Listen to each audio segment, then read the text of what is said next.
Thank you for that introduction, Eric. So once again, my name is Sasha Masoomi. I am the Assistant Director for Residence Life at Western Illinois University. I've been in this position for about 18 months now.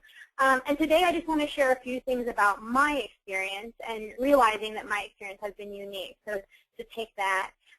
But my experience both searching for an assistant director position as well as what the first 6 months or so in my position was like. I'm also going to talk a little bit about a failed search for a mid-level position that I experienced in the spring of 2011. And I think that's actually a really important learning experience for me that I wanted to share with all of you as you explore, is the time right to move to mid-level? What does it mean to search for a mid-level position? And then what does it mean to supervise people once you're in that mid-level position? So the first question I always get is it time? What is the right time? Is it time for me to move up? I've been in my position X number of years. Does that mean that I'm ready to take on these new responsibilities? I think the important thing to realize is that there is no ticking time. There is no perfect number of years to be in an entry-level position. Particularly in the last few years, this has become really true. Mid-level job searches have changed dramatically. There really has been a shift for a lot of different reasons around why there's no longer this prescribed timeline of how long you should be in an entry-level position before you move up to mid-level. One of the things, we're at a time right now with budget cuts and financial instability where a lot of institutions are actually merging mid-level positions, eliminating mid-level positions. So Western, prior to me taking this assistant director position, actually had it vacant for 2 years. They did not fill it for financial reasons. And then prior to that, they actually had 2 assistant director positions that they merged into one. Again, to save money, a lot of it was also logistics and needs of the department and reshifting. But we are also seeing mid-level managers stay in their position longer for a lot of different reasons. One of the more highlighted is people are starting to think about getting those terminal degrees. And a lot of institutions at that mid-level are supportive of you looking to get that PhD, that EDD. And so you're seeing people staying in that mid-level manager position longer, which is meaning people have to then stay in entry-level positions longer. I think there's also a recognition that there's a level of complexity needed to manage and supervise entry-level staff. And so we're seeing institutions being a lot more reflective in looking for people who maybe have 5, 7 years of professional experience rather than 5 years ago when maybe somebody with 3 years, 4 years of professional experience was viewed as an ideal candidate. I think the question you need to ask yourself, and I had to ask myself when I was looking to move to that mid-level, is there room to grow in my current position? So as I mentioned before, I did a failed search in 2011 and really appreciate that, and we'll talk a little bit more about what I appreciated from that extra year I had at my last position. So my last position, I received the opportunity to supervise professional staff, 1 professional staff member at a time. But I also was able to take on a lot more within the department. I looked at restructuring training. I looked at a complete overhaul of our department infrastructure. We changed our assistant director's responsibilities. We changed some of the responsibilities of some of our other positions. And so I was able to use that extra year to really get involved more in looking at the department and helping to influence the department. You know, are there other projects that you can take on? Are there committees that you can join? I also looked at a lot of things outside of my comfort zone, institutional committees that I was able to join that other year because I felt comfortable in what I was doing within my own hall. I felt like I knew how to supervise a staff of RAs. I felt like I knew how to manage conduct. And so I had this extra time in my schedule that I was able to utilize focusing on outside committees, other departments, student affairs, academic committees. The next question is, would you better suit yourself if you did wait? I think this was a huge lesson for me with my extra year that I stayed in my position, because the first time I searched for mid-level in 2011, I was geographically limiting myself. I was also being very picky in what I was applying to. And I found that that extra year really allowed me to take on additional responsibilities, make my resume look even better, but also reevaluate what those non-negotiables were for me. And was I limiting myself far too much in my first search? which allowed me to really open myself up, and that's why I'm at Western, is because I opened myself up to searching for a vast variety of positions. So ask yourself, why are you looking to leave? Are you feeling unchallenged in your current job? Are you running towards something? Are you trying to get more responsibilities? Are you trying to learn more? Or are you running away from something? Are you feeling like there's that ticking time bomb and you're leaving because you want to keep up with the Joneses? It's really important to figure out what is motivating you so that when you do your search, you know exactly what kind of position you're looking for and what institution is best for you. Again, once I reflected and realized the first time I searched, it was because I felt like I had outgrown the position because I had been there 4 years. I started realizing that wasn't what my motivation should be about. My motivation should be about growing as a professional and taking the next opportunity to hone my skills. And when I sat down and looked at those non-negotiables and the duties I wanted in my next position, it allowed me to be much smarter in my next search. On the other hand, though, I think we often feel unready. So I don't want to ask all these questions about should you be ready, are you ready, should you stay in your position, and negate that feeling that sometimes it just means taking that literal leap.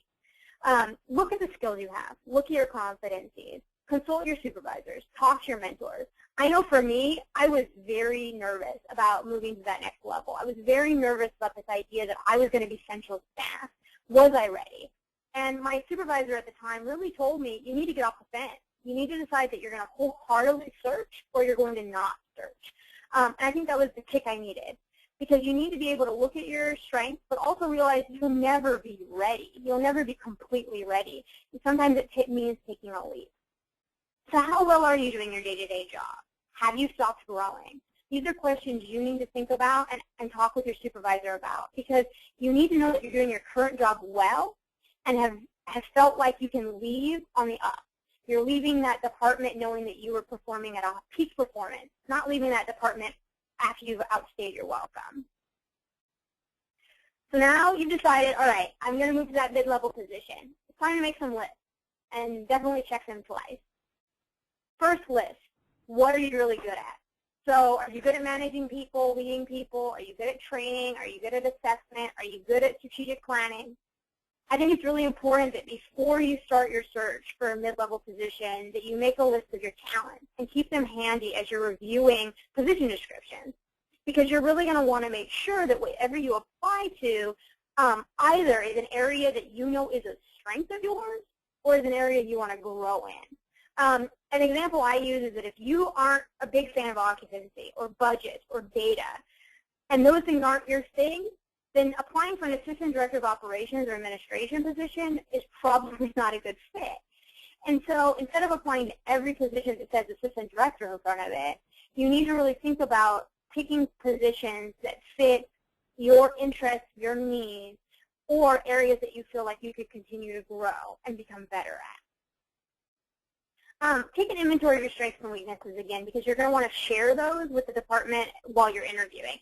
The most important thing that I learned from my search was when I talked to departments as I looked at going into mid-level, they said, listen, you're not going to get the same training you did when you were an entry-level professional.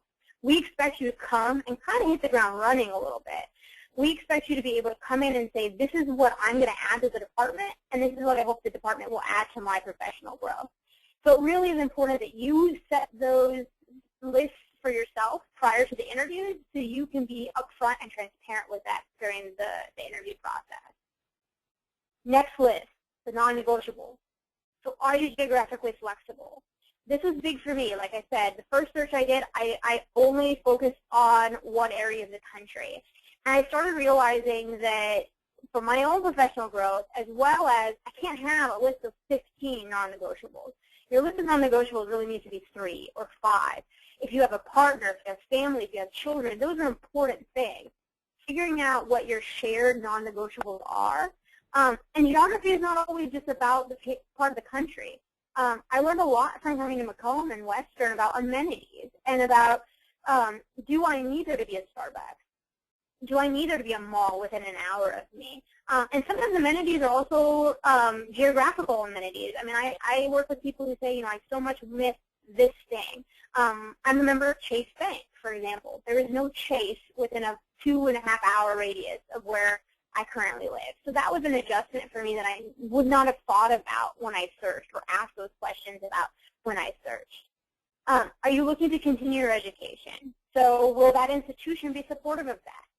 A lot of my colleagues at my last institution who moved on to assistant director positions were looking to continue their education. So it was really important for them to pick an institution that not only had a program, but a department that was supportive of somebody attending classes, which may mean afternoons, leaving the office, or may mean weekends that you have to do residencies or go to another campus nearby. So asking those questions in your interviews and thinking about that, is this going to be on my top list of 3 or 5 non-negotiables? Also think about the job non-negotiables. So for me at the time, and this is really interesting with my current position, but I wanted the opportunity, because I had supervised a professional already, I wanted the opportunity to supervise multiple professionals at a time. It was also important to me that I had some student interaction. So I looked at positions that allowed me supervision of professional staff, interactions with students, and then one of the major reasons I picked the institution I am working at now is a good, strong grad program. I wanted an opportunity as a mid-level to influence students who are going through the graduate process and becoming new, strong professionals. So that was something for me that I looked at. But you need to look about your job non-negotiable. And does the job set you up for the next step? I know this was really hard for me. My supervisor prior to coming here would ask me, what's your 5-year plan, what's your 10-year plan? And I would laugh. I would say, his name was John. John, how am I going to think about the next job when I'm searching for this job? And he would tell me, you have to, because you have to think about what that position sets you up for when it comes to a position 5 years down the road, 10 years down the road. And that can be hard, because entry-level positions, you probably weren't searching for your entry-level position thinking, what mid-level position am I going to be looking for?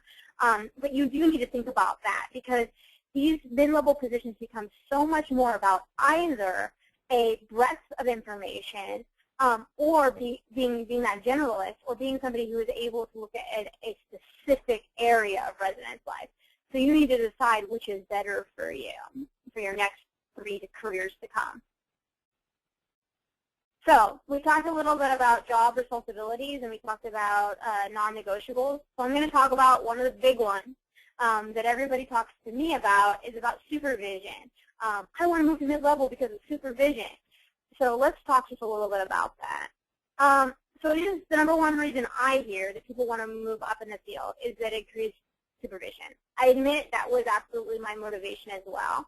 And an interesting thing that I've learned in the last 6 months is that my position actually was restructured. I no longer have supervision of professional staff. But it's allowed me to really evaluate what it is a mid-manager does beyond just supervision. So I think it's important. I think it's important that we think about what supervision of student staff is like versus supervision of professional staff. There's very different expectations that your professional staff will have of you when you supervise them. I look at my student staff, and I think a lot of my student staff focus on an emotional need from me. They wanted somebody who supported them. They wanted somebody who was there for them. They wanted somebody that gave clear expectations of them. There was a lot of emotional needs. Yes, there was administrative needs that I kept them accountable to, but they looked to me as somebody who could fulfill a lot of their emotional needs as a supervisor. With professional staff, I find it to be the reverse. They are looking for me to give clear guidelines of what is expected of them as a professional, hold them accountable of those strict guidelines, and also role model what it means to be a strong professional. So that means involvement in regional associations, that means webinars, that means writing for publication, that means telling them about my struggles. And I'll talk a little bit more about vulnerability in a moment, but sharing with them what it means to be a professional and also what it means to learn and continue to learn and be that lifelong learner. So the supervision of a professional staff is very different, and their expectations are often very different. It goes from being a job from a student staff perspective to a career with professional staff. So there's a lot of expectations there to really think about, and there's a lot of responsibilities that goes into being a supervisor of professional staff. Because again, with great power comes great responsibility. That's what Spider-Man once told us. Well, Spider-Man's uncle once told us. So we play a role in our staff professional development, and we got to take that really seriously. I think it's important that we share with our staff that it is their responsibility first and foremost to hold their professional development in their hands. I was always told by my supervisors that if I wanted something, I needed to advocate for myself. But once I articulated that to him or to her, it was then their responsibility to really question me, challenge me, ask more questions about what I was looking to gain from that experience, so they could look into what experiences and opportunities were available to me. But I think it's really important to think about the professional development of our professional staff and the responsibility and role you have in that when you're supervising them. You also need to make sure that you're meeting them where they are. Full-time staff aren't fully developed, and I realized that from my own experience as a full-time professional. But I think once I started supervising, I really started realizing that I needed to knock down those walls with them. They came in acting as if they had to express to me that they had everything together, and it was often very vulnerable and scary for them to admit to their supervisor, a central staff member, that they didn't know or they hadn't paid attention to that meeting, or they needed it to be shared with them or gone over with them. And so one of the things I really focus on as I moved into the mid-level is reminding myself to strive to showcase appropriate vulnerability to my staff, even in my role. I shared with them the moment I came in that most of them had more knowledge about the institution than I did, and that was okay, and I wanted to learn from them. And I wanted to make mistakes, and that there were days that my stomach gets bubbly too when big decisions need to be made and I'm part of those decisions. Or when a student staff member is struggling and we have to hold them accountable, but that's a difficult decision for me too, and that I'm not made of stone. I think that's a really important thing that I committed myself to do as I moved to mid-level, but I'm happy that I decided to do, because I think it could have been something I lost.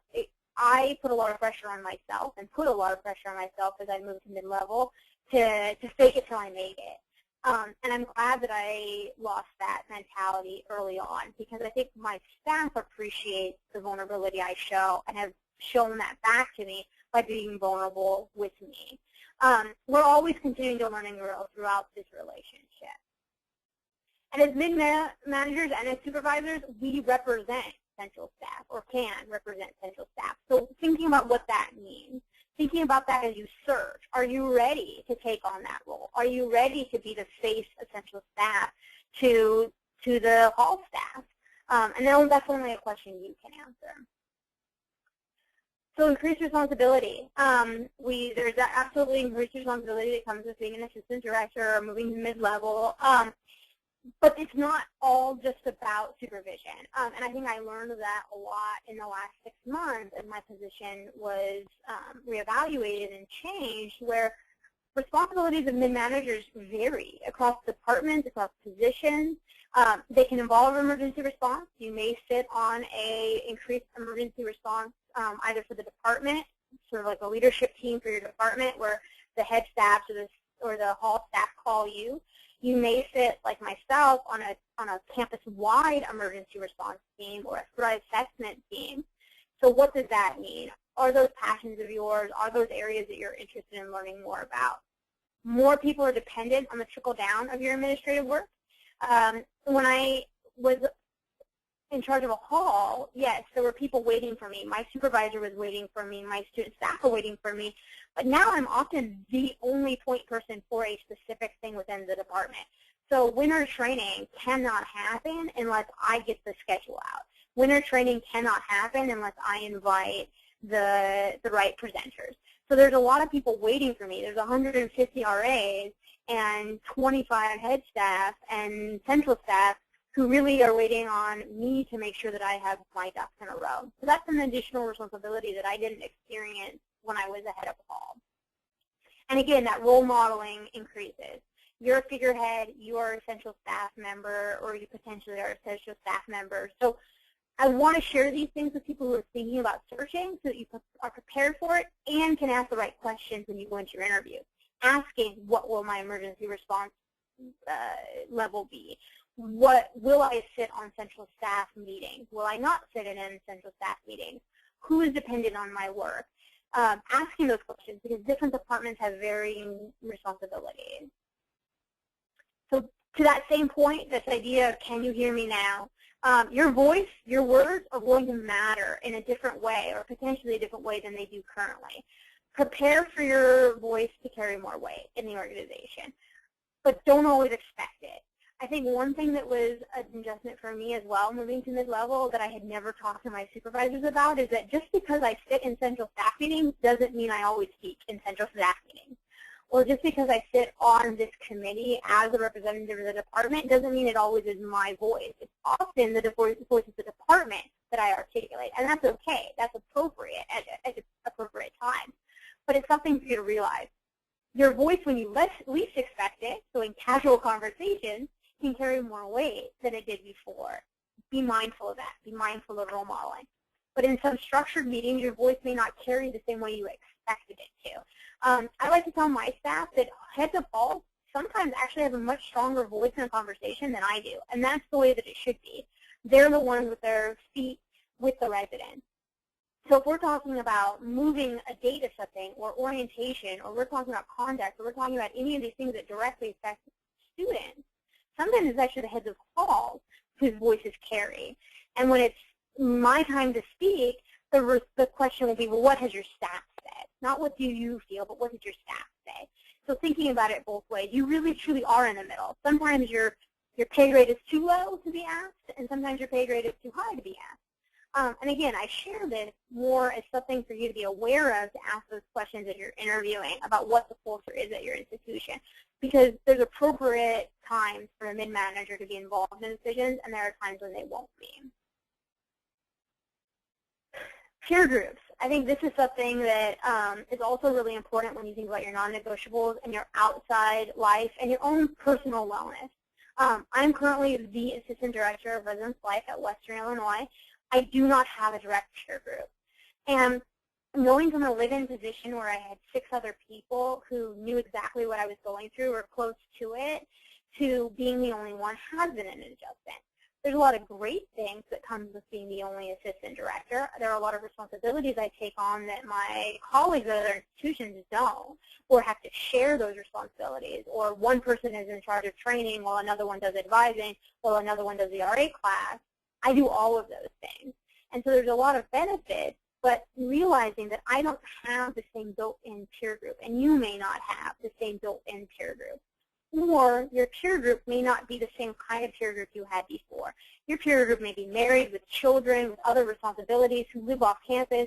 I live in the city of Macomb. For those of you who have not visited, there's a lot of outlying cities or towns nearby, and some of my colleagues live outside of town. Some of them live 45 minutes away, and so my socialization with them are very different than when I lived in a hall and my peer group lived next door. And we had potlucks and we had dinners together. So realizing that and asking those questions, what's the culture like at the institution, including what is it like on a social level, and being prepared for that. For others, it's going to be great to be the only one and to have a lot of that autonomy. And so knowing what you're looking for in your next position is what's important. Student interaction. That's another thing that a lot of people ask me about or contemplate when they're looking to move to mid-level. This is a lovely picture of some of the Stars College attendees from GLACUHO, including Jenna Decker, who's currently the director of GLACUHO and a Western Illinois student. Just a little plug there. So I do it for the kids. So I love student interaction. I loved it when I lived in home. I love it now. I look for it even when it's outside of my position description.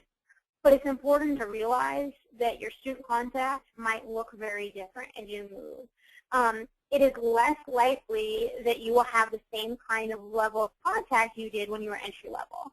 When you're entry level, for one, you're probably supervising students. 2, you probably had a hall government. You probably put on programs. You probably act programs. You probably lived in the hall and may have, I know for me, my first year or 2 living in, I did my laundry with residents. I ate dinner with residents.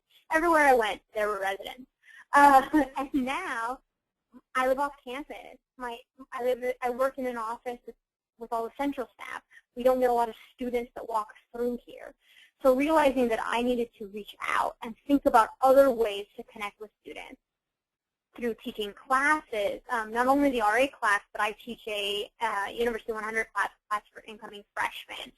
So that is not part of my position description, but I looked for those opportunities. I talked with my supervisor, made sure I was feeling filled in those areas.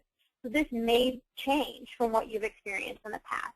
Be mindful of that. Ask those questions as you interview, especially if this is one of those duties you want to have or one of your non-negotiables. Again, keep that list as short as possible.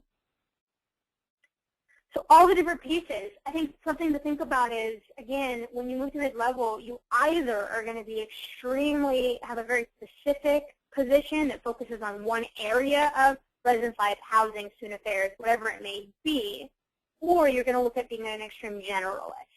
So as myself, I'm the only assistant director of residence life. My job is much more generalist than it was when I was a head of Paul. But that's not going to be true for every position, and that's great. And that's the beauty of moving to mid-level, is that there are opportunities to do either. And it is more than just residence life. One of my colleagues is GLACUHO, the exhibitor liaison, your exhibitor liaison. And so he would be proud of me to know that I'm putting a pitch in that moving to mid-level is not just about moving to the assistant director of residence life. There are great positions within housing that are looking for strong people from the res life area to move into them. Are you passionate about facilities? Are you maybe passionate about facilities and don't know because you haven't had the experience yet? Ask for those experiences this year.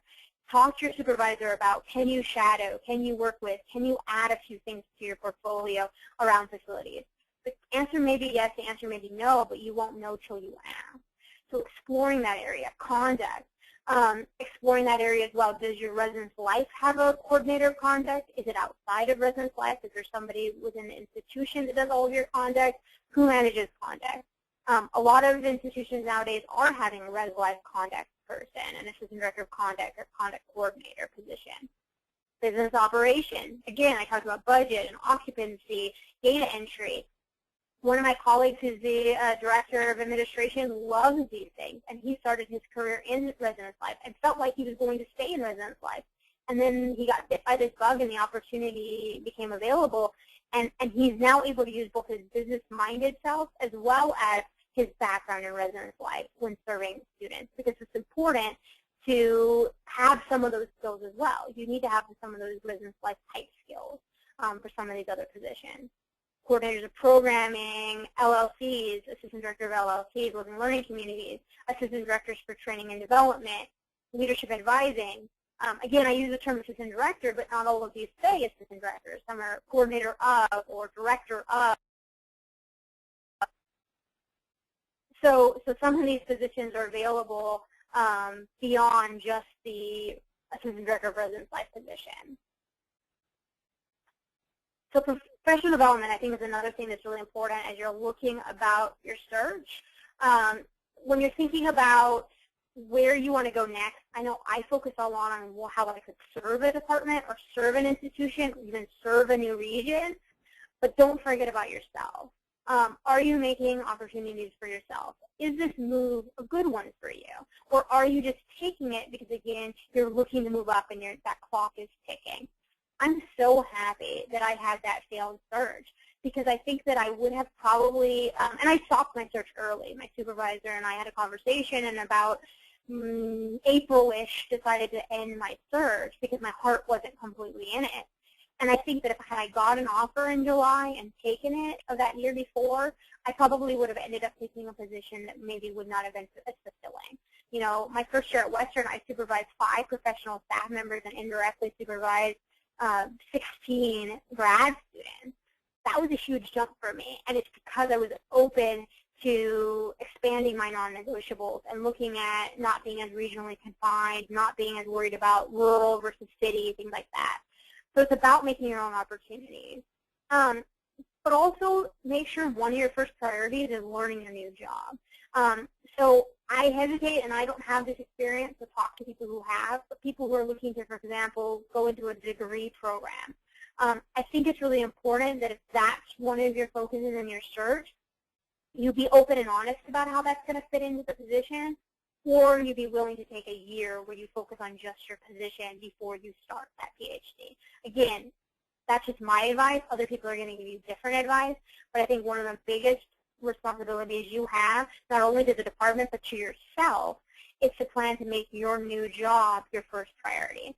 Because if you go into it and don't make it your first priority, you're not doing yourself a service either. And I also want you to know there are conference opportunities and webinars and articles and opportunities for people who are in mid-level. I think you often play a larger supporting role. Sometimes you even need to stay back on campus to allow some of those new professionals and CHOs to attend. But there are opportunities. Seek those out. This is a great example. Here's a webinar that you can reach out and hear from, or you could present a webinar while sitting in your office.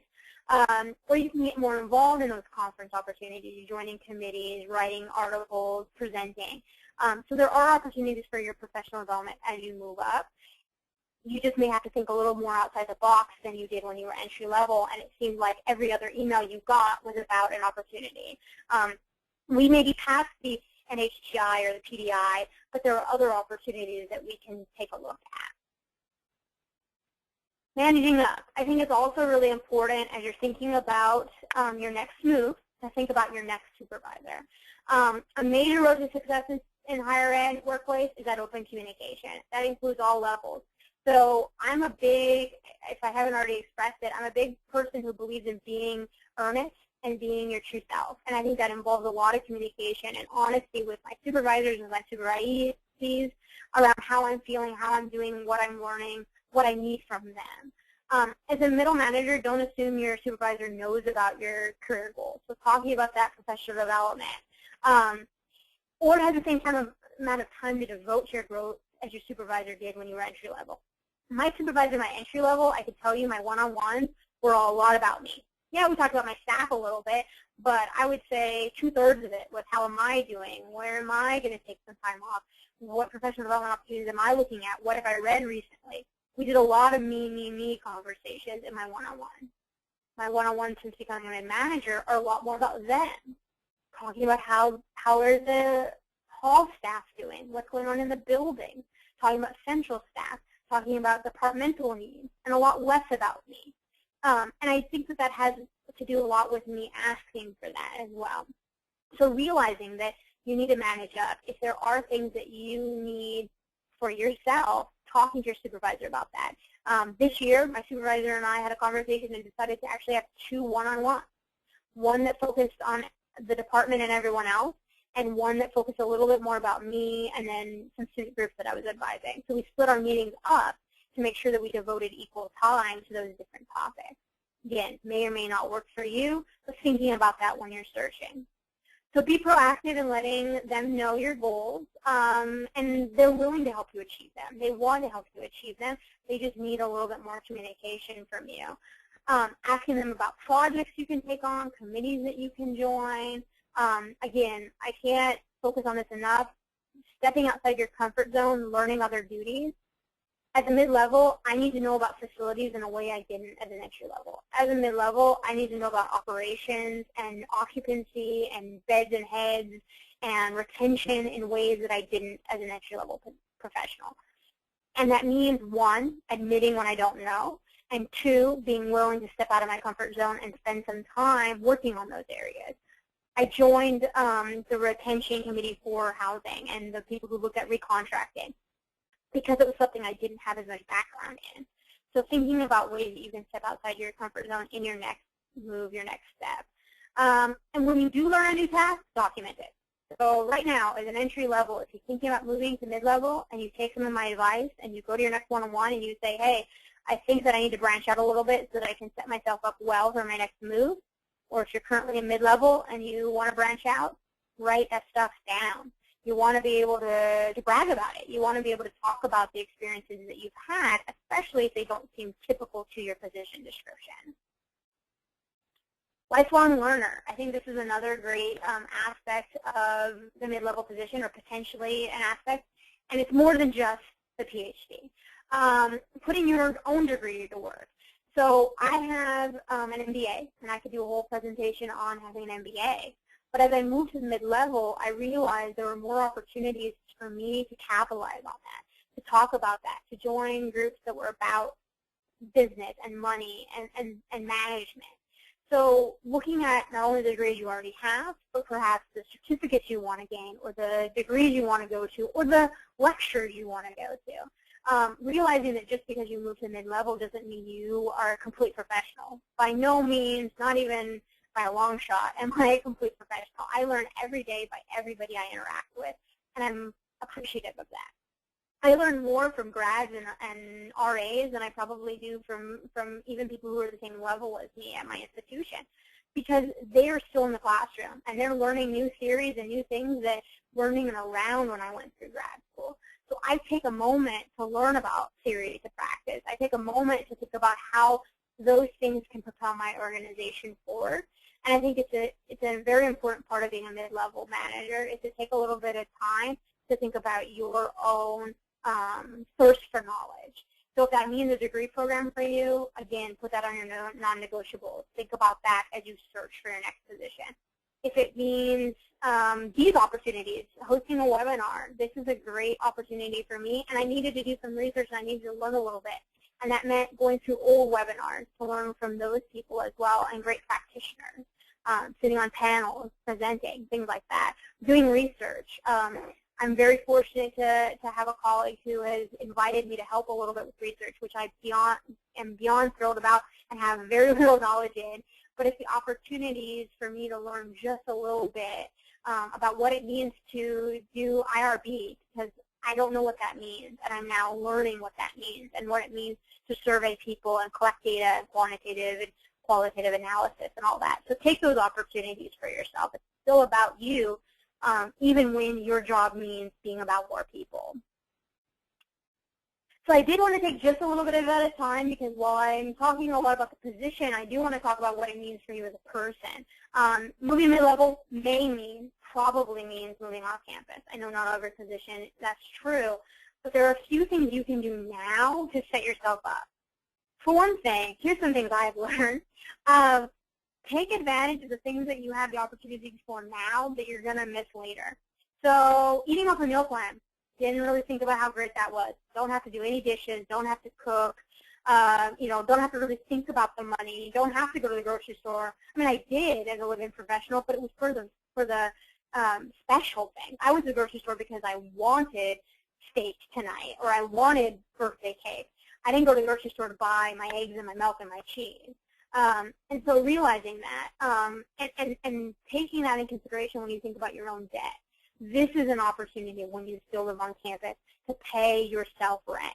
This is an opportunity to pay down your debt. This is your opportunity to buy furniture when it's on sale. If you haven't done it before, Google when things are on sale, when things typically in the seasons are on sale, when are furniture on sale, when is washers and dryers on sale, when, whatever is on sale, and buy it if you can. If you have the storage, buy it now when you live on campus. Because if you can buy it now when it's on sale, or buy one piece of furniture every 2 months, it's going to be a much smaller kick in the wallet than when you move off campus for the first time. You get those keys, you walk into the apartment, and there's no furniture in it. I paid myself rent. I had a savings account that I put in what would have been a comfortable amount of rent each month at my last institution, so that I now have enough savings really to put a down payment on a house. I over 5 years was paying myself close to $700 a month in rent, and that's a huge nest egg to which I haven't touched yet. And so that's something that I really encourage you all to think about doing. There are other things. Other people can give you great advice. Like I said, this is just my own experience moving off campus. What will make your life easier when you do move off? Again, building that savings, paying yourself rent, building a budget now. I didn't balance my checkbook till the last year I lived on campus. That might surprise all of you, but I knew that my money was coming in and my bills were being paid, and I had very little living expenses. And so I rarely balanced the checkbook, if ever. And I realize now, and I'm glad that I started doing it because of the advice I got from an old supervisor, but to be mindful of where my money is going and coming in and coming out, and thinking about the little costs. Renting an apartment also includes electricity, heat, garbage, water, gas if you're driving to work, internet and cable television. That was provided for me at my last institution. So thinking about that. And then building your credit score. It's another great piece of advice if you can do it now, paying off debt, making purchases on credit cards, all of those things and then paying them off. But building up your credit score so that when you do move up campus and maybe you're looking to rent or to buy, your credit score allows you to do that. So those are just some of my small tips about moving off campus. So now, as the great President Bartlett would say from the West Wing, what's next? What are you going to do next? What's your next move? Only you can answer that. Is it your time? Are you ready to move to mid-level? Only you can answer that for yourself. I know for me it's been a really rewarding and challenging experience, and in so many different ways for me. Having that failed job search was a learning experience. Having a successful search, coming into a department and going from the assistant, from a hall staff member, I was a complex director in July of 2012, to being an assistant director by August, to being essentially the interim director because the director left in December. So I had a lot of changes in just my first year. And now coming into this year, my position description changed again. They've all been extremely rewarding experiences for me. And I'm glad that I did it on the right timeline for me. But it was also challenging. And making that jump is very challenging because I think a lot of people don't realize that the training in the same way you got as an entry level may not be there as you move into mid. A lot of it is going to be about you learning on the job and learning on the go. That is my presentation for you all. I open it up to any questions. What is your next step? There's my email and my Twitter. If you have any questions even after this presentation that you'd like to ask me, feel free to email me. This presentation is going to be up on the GLACUHO website, but I also can send it to you or send you notes or have a phone conversation. I love talking to people. So feel free to follow me on Twitter or ask any questions you might have.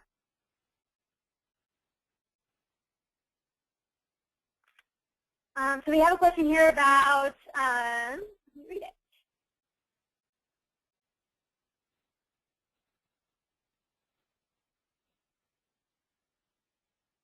So this question is about what is your advice when you're currently in a new entry-level position, but other mid-level job opportunities are being presented.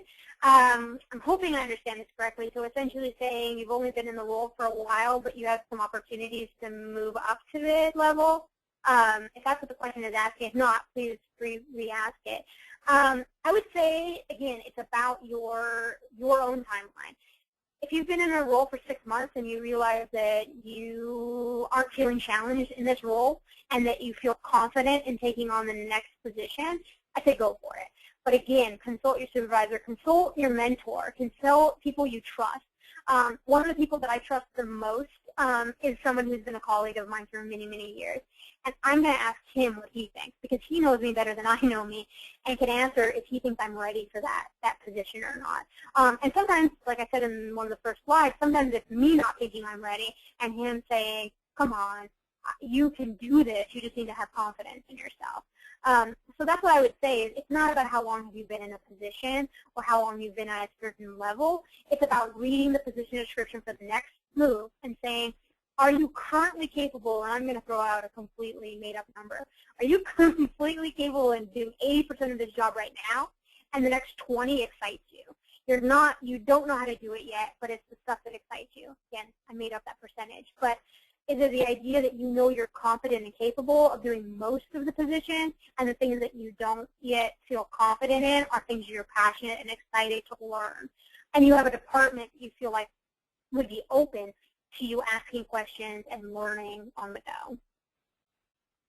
Any other questions?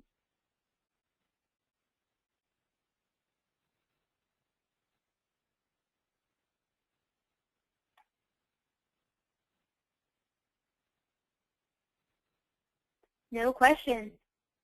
Okay, well, we have about 10 minutes. I really do appreciate all of you coming in. We had about 20 people attend the webinar, maybe 25 at our peak, which is great. So excited to see that. Like I said, I really do hope it was helpful, but it was just my experience.